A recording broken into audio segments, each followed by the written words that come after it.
what if your trauma isn't just something to survive? What if it's also your raw material for transformation? Not in a toxic positivity way where you pretend everything happens for a reason, etc., but in an honest way where you acknowledge that suffering can create depth, wisdom, and strength genuinely. Wisdom and strength you couldn't have developed any other way. This is what is known as post traumatic growth. And it is complicated. Welcome again to Huddle Psychology, where we get uncomfortably real about the stuff going on in your head. I'm Rahul Nair, and we're here to decode the psychology behind why we do the weird things we do.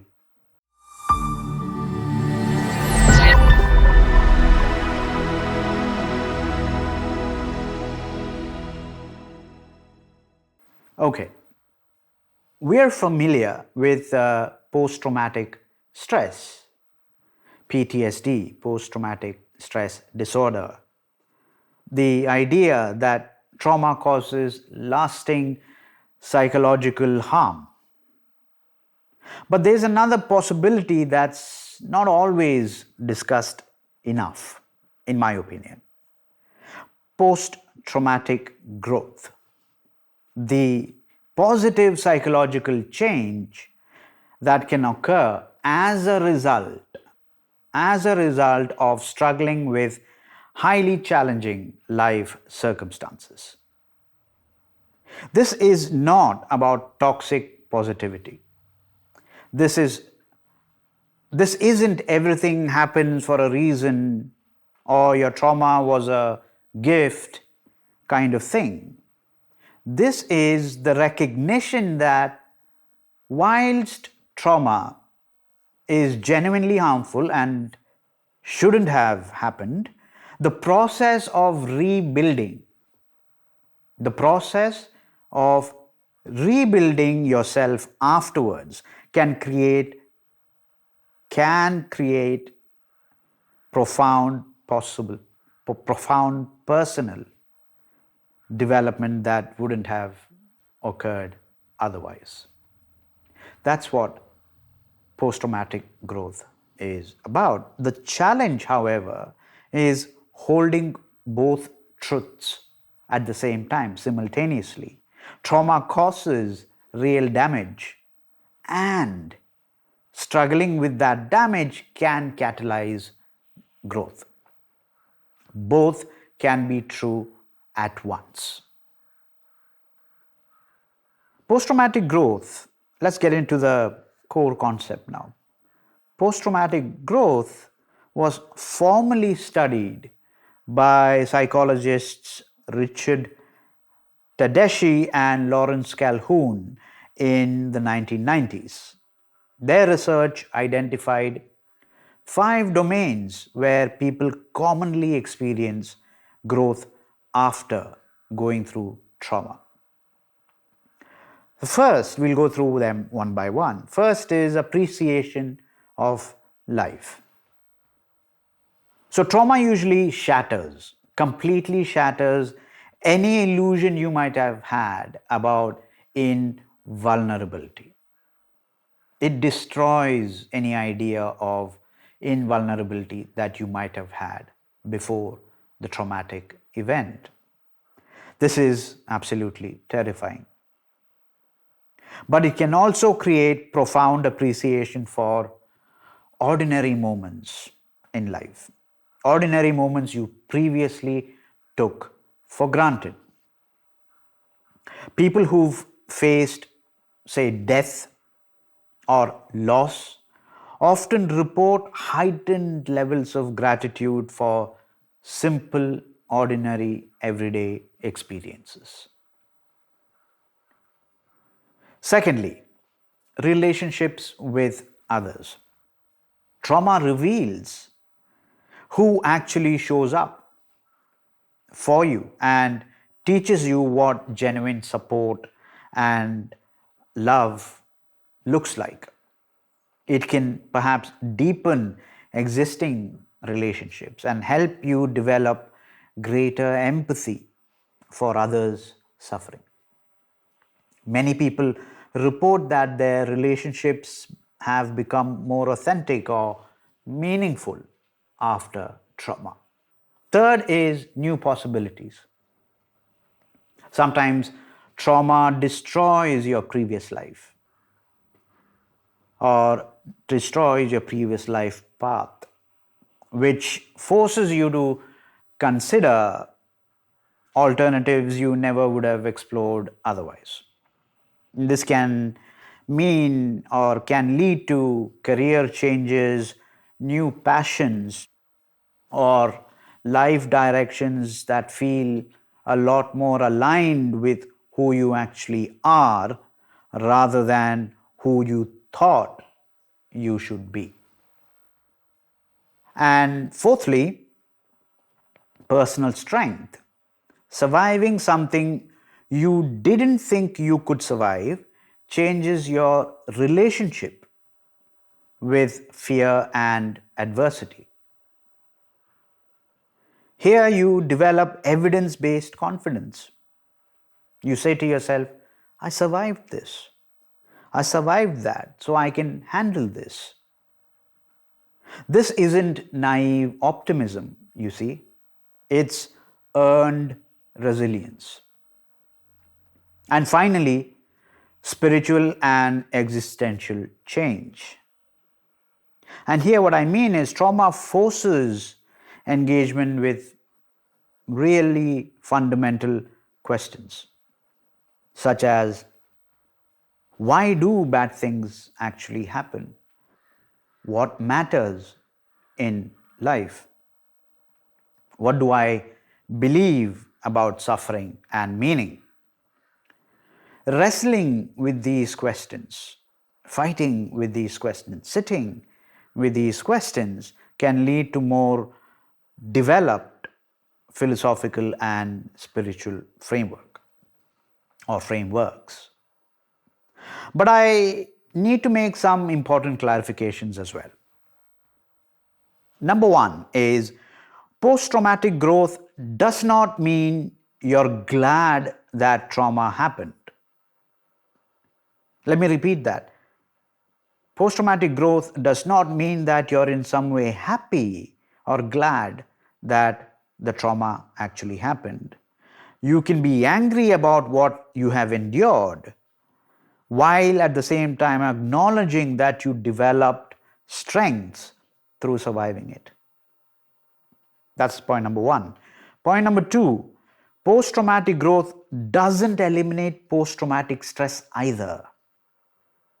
Many people experience both at the same time, simultaneously. They've grown in some domains while still struggling with trauma symptoms. That's important to keep in mind. And number three, post traumatic growth isn't inevitable or even required. And that's very, very important for us to understand here. If you experienced trauma and haven't found growth in it, that doesn't mean you're doing trauma recovery wrong. That doesn't mean you're recovering in a wrong way. Growth is a possible outcome, not a mandatory one. Let me repeat that. Growth is a possible outcome and not a mandatory one. So, let's get into the practicalities then. How do you navigate the possibility of growth after trauma without falling into toxicity, toxic positivity? Three principles to consider. Firstly, acknowledge harm first. Never ever skip over the genuine damage trauma has caused. Don't rush to find the silver lining and the meaning behind it all. Allow yourself to be angry, to be disappointed about what shouldn't have happened. Only after you've fully acknowledged the harm can you honestly explore whether any growth emerged from the struggle or not. So, never skip over the genuine damage, acknowledge the harm first. Secondly, distinguish trauma and recovery. Distinguish between trauma and recovery. The trauma itself is not what causes the growth. The active process, the active process of recovering from trauma is what creates growth. Let me re-emphasize that here. Trauma itself is not what creates growth.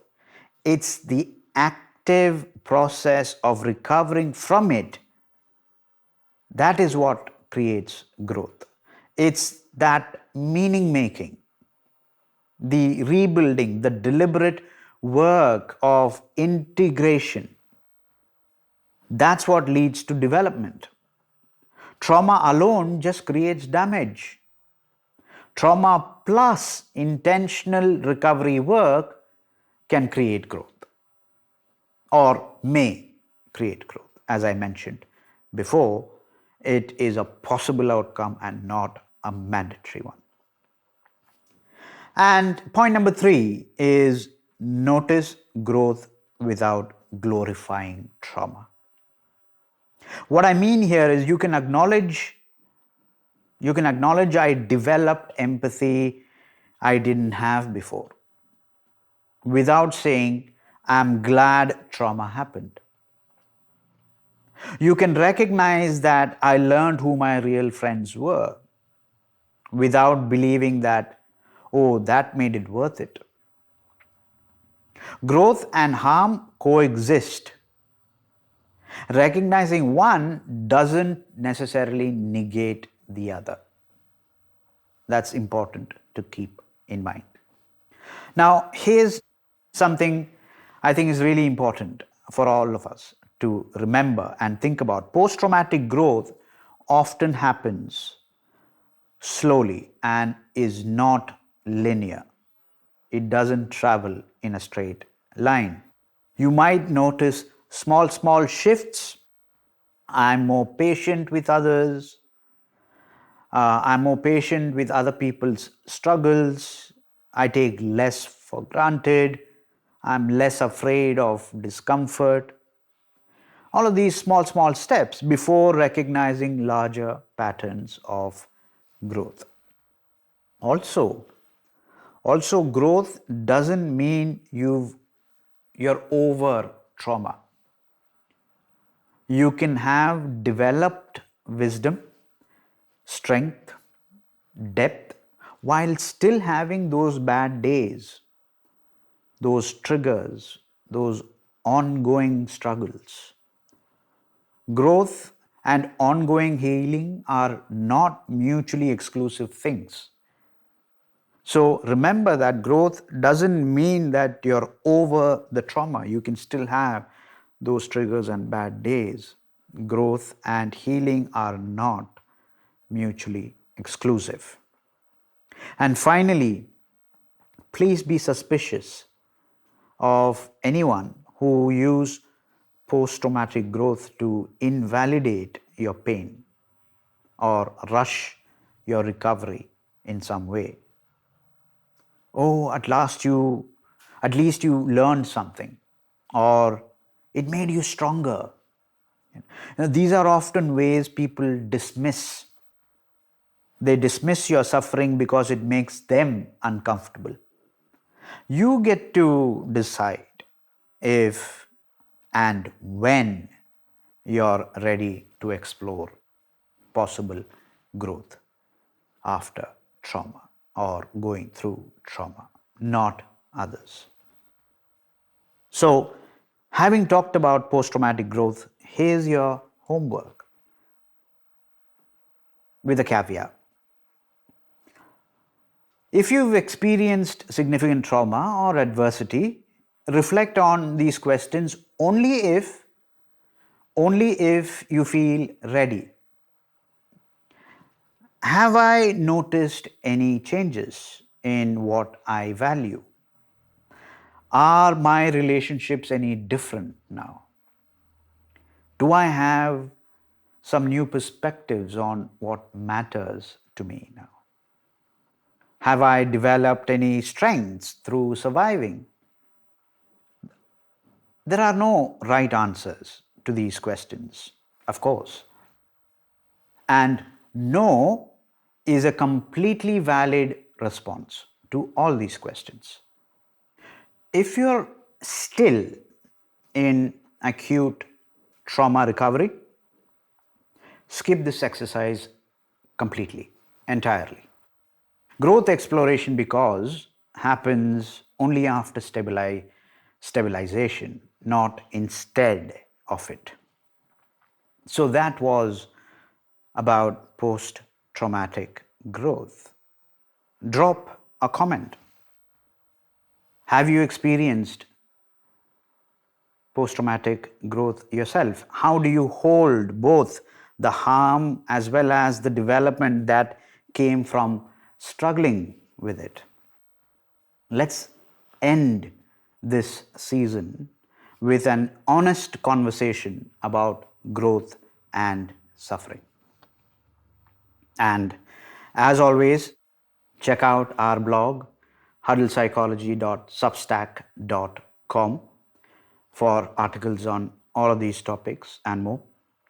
If you'd like to talk about any of these topics on a one-to-one basis, you can reach me at rahul@huddlepsychology.com.